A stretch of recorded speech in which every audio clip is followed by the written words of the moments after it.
जय हिंद दोस्तों, स्वागत है आपका और एक नए वीडियो में और एक नए टॉपिक के साथ।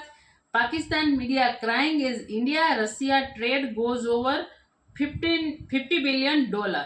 हाँ, तो ये न्यूज आपने कल वाले दोस्तों हमने एक वीडियो डाला था, कोयला वाला वीडियो। हाँ। आपको यदि वो वीडियो आपने देखा होगा तो मालूम होगा कि भारत जो अब तक ऑस्ट्रेलिया से कोयला मंगवा रहा था, तो ऑस्ट्रेलिया ने अब एक्सपोर्ट कम किया और प्राइस ज़्यादा बढ़ा दी, लेकिन रशिया ने उससे आधे ही दामों में भारत को दे दिया है और डील पक्की हो गई। लेकिन देखते हैं और भी न्यूज़ क्या है वीडियो के अंदर। वीडियो अच्छी लगे दोस्तों तो लाइक और शेयर जरूर से कर दीजिएगा, और चैनल पर पहली बार है और सब्सक्राइब नहीं किया तो सब्सक्राइब जरूर से कर दीजिएगा और बेल आइकन दबा दीजिए, जिससे हमारे वीडियो के सारे नोटिफिकेशन मिले आपको सबसे पहले। चलिए स्टार्ट करते हैं। भारत रूस के बीच द्विपक्षीय व्यापार दोगुना होकर 50 अरब डॉलर हो गए। भारत रूस व्यापार दोनों देशों के नेताओं द्वारा निर्धारित लक्ष्य से आगे निकल गया है। इंडिया और रशिया की अगर बात करें, सालाना जो ट्रेड है वो 50 बिलियन डॉलर तक जा पहुंची है और खबर के मुताबिक आने वाले टाइम में यानी 2030 तक वो इससे डबल भी हो सकती है। जिस डगर पे इंडिया इस वक्त चल रहा है, the next century is India century. I am telling you. हमारे पास देने को क्या है? कुछ नहीं। तो हम एक्सपोर्ट क्या करेंगे? कुछ नहीं। तो कौन सा कंट्री है जो एक्सपोर्ट में सबसे ज्यादा इस टाइम जा रहा है? इंडिया। जो मोदी साहब जिस तरीके से वो चला रहे हैं सारा कुछ, और जिस तरीके से उनको रिजल्ट ओरिएंटेड टीम है उनकी सारी, अमेजिंग अमेजिंग। तो अगर ये इनको 10-20 साल और मिले इस तरह मोदी साहब को, इस टीम को, तो मेरे ख्याल में they will be so strong, so big, they will cross all the economies. 5वें पे आ चुके हैं मोदी साहब, तीसरे की बात कर रहे हैं, तीसरे नंबर पे दुनिया में। बहुत बड़ी अचीवमेंट, बहुत बड़ी अचीवमेंट। हम भी ट्रेड करते हैं चाइना से, लेकिन हमारा जो इंपोर्ट और एक्सपोर्ट है वो बैलेंस क्यों नहीं है? हमारे रिलेशन दुनिया के कंट्रीज के साथ उस तरीके से क्यों नहीं है जैसे नेबर कंट्री इंडिया के रशिया के साथ, बल्कि तमाम कंट्रीज के साथ हैं। 50 बिलियन डॉलर्स की ट्रेड की है रशिया के साथ 2023 इन 6 मंथ। अंडर 6 मंथ के अंदर उस कंट्री ने रशिया के साथ 50 बिलियन डॉलर्स की ट्रेड किया। क्या समझते हैं कि एक कंट्री जो इतनी ज्यादा ट्रेड करी, एक्सपोर्ट करी है चीजों को, उसकी ग्रोथ क्या होगी, उसकी इकोनॉमी क्या होगी? देखिए, उसकी ग्रोथ और उसकी इकोनॉमी तो बहुत ज्यादा हाई होगी। कई लोग कह रहे हैं कि जो पाकिस्तान की जो तरक्की उसकी भी तरक्की तभी हो सकती है अगर हम इंडिया के साथ ओपन अप करें, क्योंकि इस खित्ते में अगर एक बड़ी इकोनॉमी ग्रो कर रही है तो आपको उसके साथ अटैच हो जाना है। तार साहब, वैसे तो चाइना भी बड़ी इकोनॉमी है, हम वहां से भी कुछ नहीं कर सके, तो कई लोग कहते हैं कि हम इंडिया के साथ भी अटैच हो गए तो हम कुछ नहीं कर पाएंगे। जय हिंद दोस्तों, वैसे तो भारत के किसी भी जानकार व्यक्ति से अगर हम पूछे भारत का सबसे मित्र देश कौन है, तो बिना जाने सोचे वो बंदा रूस का नाम लेता है। और ले भी क्यों ना दोस्तों, क्योंकि पास्ट में अभी भी रूस से ज्यादा ओपन समर्थन भारत को कोई नहीं करता। लेकिन दोस्तों, जब हम अपना ट्रेड उठा के देखते थे पहले रूस के साथ, तो पता नहीं क्या ऐसा लगता था कि रूस के साथ हमारी ट्रेड इतनी कम क्यों है। कभी 10 बिलियन डॉलर, कभी 12, कभी 15, कभी 20 पहुंच जाती थी मैक्स। लेकिन दोस्तों, ऐसा लगता था कि कहीं हम अमेरिका से डर रहे हैं, इसीलिए रूस से हम इतना ट्रेड नहीं कर रहे। चाइना जो कि हमारा कट्टर दुश्मन है, उससे हमारा 100+ बिलियन का ट्रेड चलता है। लेकिन दोस्तों, प्रधानमंत्री नरेंद्र मोदी जी के नेतृत्व में पहली बार हिस्टोरिकली 8 से 9 महीने में 50 बिलियन डॉलर का ट्रेड हुआ है रूस और भारत के बीच। क्योंकि दोस्तों, ट्रेड होना मतलब ये दिखाता है कि हम दोस्त होने के साथ साथ एक दूसरे की सपोर्ट भी कर रहे हैं इकोनॉमी में। और दोस्तों, ये वैसा ट्रेड नहीं है कि हम सिर्फ रूस से सामान खरीदे जा रहे, रूस को हम कई सारी चीजें बेच भी रहे। आंकड़े ये कह रहे हैं कि 23 बिलियन डॉलर का सामान भारत ने बेचा है रूस को, और 27 बिलियन डॉलर का सामान रूस ने भारत को बेचा। क्योंकि थोड़ा सा ज्यादा रूस ने इसलिए बेचा क्योंकि हमने ऑयल खरीदा है। दोस्तों, इस आंकड़े को देख के पूरा चाइना, अमेरिका, पाकिस्तान जले पड़े हैं, समझ सकते हैं। खबर के मुताबिक ये है कि 50 बिलियन डॉलर की ट्रेड कर रहे हैं रशिया और इंडिया, और ये टारगेट उन्होंने 2030 का सेट किया था, जो कि उन्होंने 2023 में ही अचीव कर लिया है। क्या कहेंगे जिस तरीके से उनके रिलेशन है खासतौर पे इंडिया के, क्योंकि रशिया पे सैंक्शंस थी अभी यूक्रेन वार को लेकर, लेकिन फिर भी इंडिया ने बिजनेस किया, ट्रेड की। क्या कहेंगे इसके ऊपर? उसकी वजह यह है कि इंडिया का वर्ल्ड इकोनॉमी में बहुत बड़ा हिस्सा है।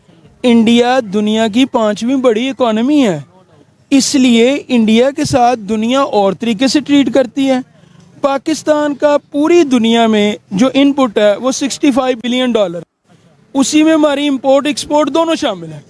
यानी सारी दुनिया से जो पाकिस्तान का बिजनेस है वो सिर्फ 65 बिलियन डॉलर का है। एक कंट्री के साथ 50 बिलियन, खाली इंडिया और चाइना की तजारत 100 बिलियन डॉलर की है, जबकि इंडिया और चाइना की एक्टिव जंग भी हुई है। चीमा साहब, आपने ग्रो किया है, आपने 26 बिलियन डॉलर उनका पिज़्ज़े बना लिए, वो आपने थोड़ा ग्रो किया।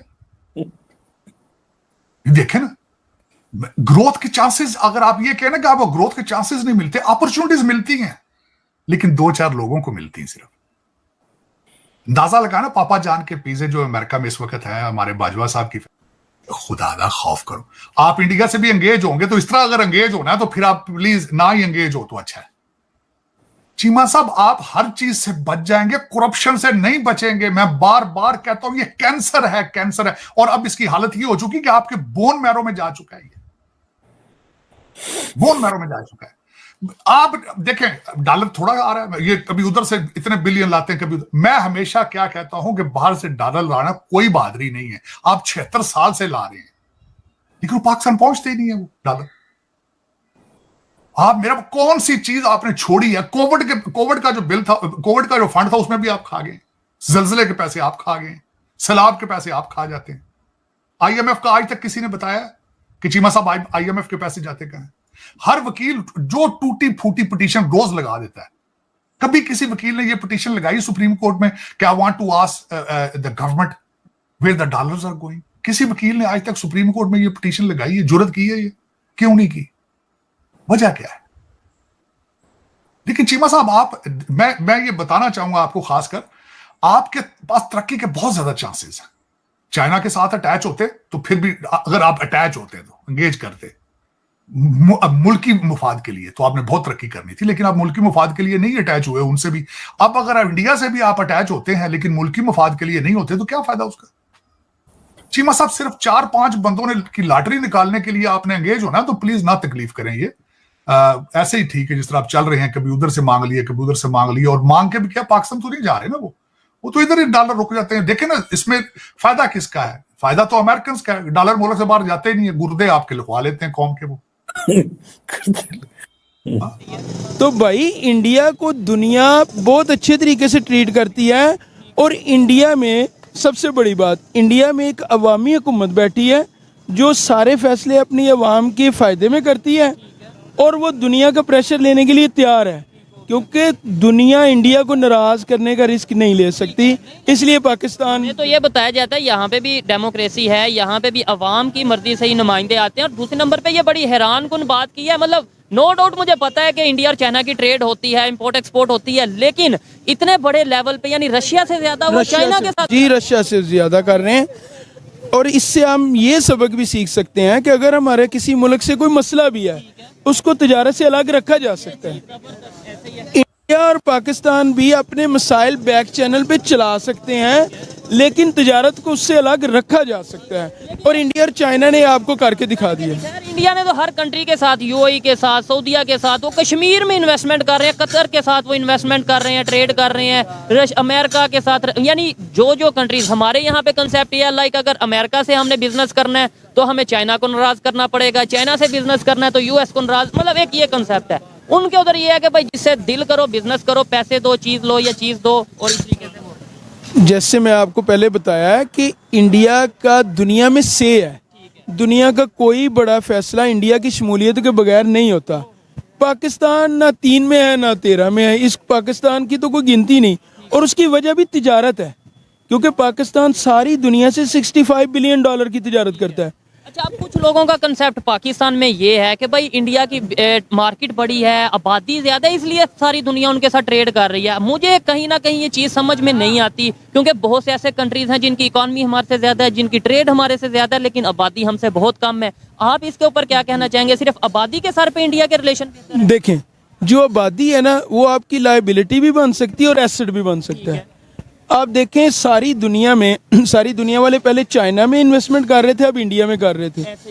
पाकिस्तान में क्यों नहीं कर रहे? पाकिस्तान में इसलिए नहीं कर रहे कि पाकिस्तान में स्किल्ड लेबर नहीं है।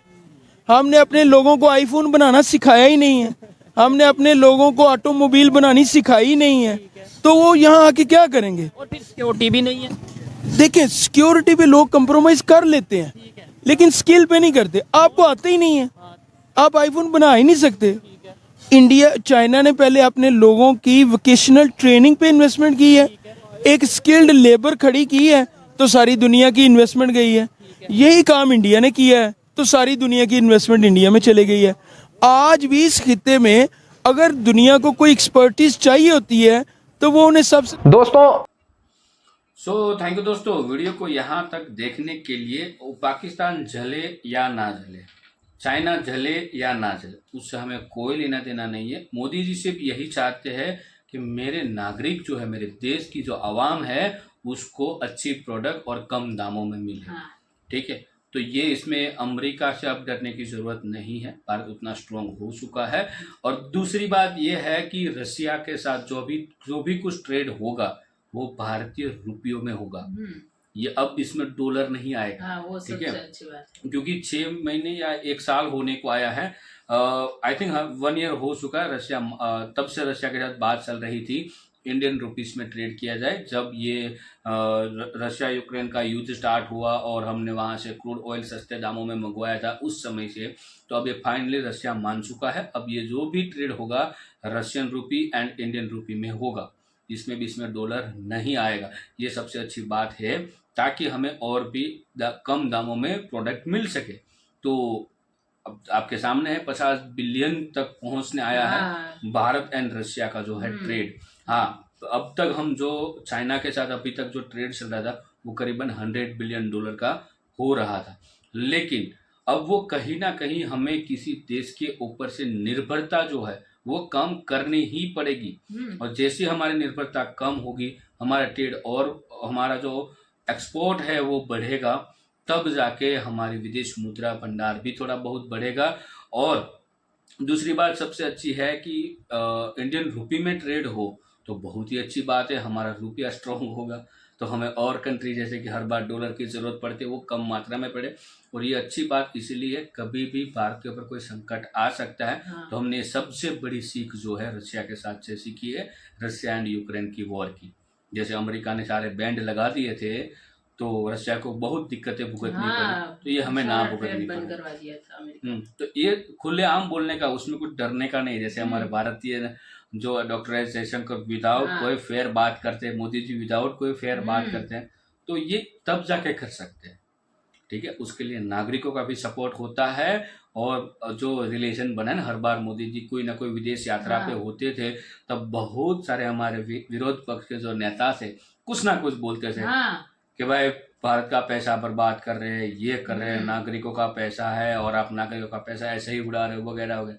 अब जाके पता चला सबको कि मोदी जी क्यों विदेश जा रहे थे, उससे क्या क्या फायदा हुआ, वो अब आपको पता चला। और जब हम किसी पर डिपेंड नहीं हो गए तब हम फियरलेस हो गए, मतलब तभी तो फियरलेस बनेंगे ना भाई, तभी हम किसी से मतलब कोई हम पर हावी नहीं हो जाएगा। तो यही तो सब मेन चीज है। और यही तो मोदी जी का ड्रीम था कि भाई भारत के पास इतनी ताकत है फिर भी हम क्यों दबे हुए रहते हैं। जब वो गुजरात के मुख्यमंत्री थे तभी ये बोलते थे भाषण में कि भारत के पास इतनी ताकत है ताकि हमारे ऊपर कोई उंगली ना देखे, हम उसको उंगली दिखाएं। इतनी ताकत है भारत के पास। हमने अभी तो एग्जाम्पल ही सब देख लिए। एग्जाम्पल नहीं, एक्सपीरियंस कर लिया भाई। एग्जाम्पल तो बहुत अब दूर की बात हो गई है, अब तो सब कुछ लाइव एक्सपीरियंस हो रहा है। जैसा कि इकोनॉमिक रिजल्ट आ चुकी है, उसके अलावा हमारा जो ट्रेड चलता है, ट्रेड मतलब कि जो शेयर बाजार की मैं बात कर रहा हूँ, वो भी 4 ट्रिलियन तक पहुंच गया है। हमारे यहाँ मैन्युफैक्चरिंग हब बढ़ रहे हैं, जैसे कि आईफोन जैसी मतलब एप्पल जैसी कंपनी अब भारत के साथ मिलकर काम करेगी और बिजनेस बढ़ेगा। जहां जहां से हम महंगी चीजें खरीदते थे तो उसके ऊपर निर्भरता कम करके जहां से सस्ती मिलती, अच्छी क्वालिटी की मिलती, वो हमें मिल रही है। तो ये तभी मिलता है जब एक आप ताकतवर बनते हो। तो अब भारत के पास बहुत सारे रास्ते हैं, जो रास्ते पहले बंद थे वो ओपन हो चुके। तो दोस्तों इस वीडियो के बारे में आपकी क्या राय है, आप हमें कमेंट में लिखकर जरूर बताएगा। फिलहाल हम आपसे विदाई चाहते हैं, मिलते हैं और एक नए वीडियो में आपके साथ। टिल देन जय हिंद, जय भारत।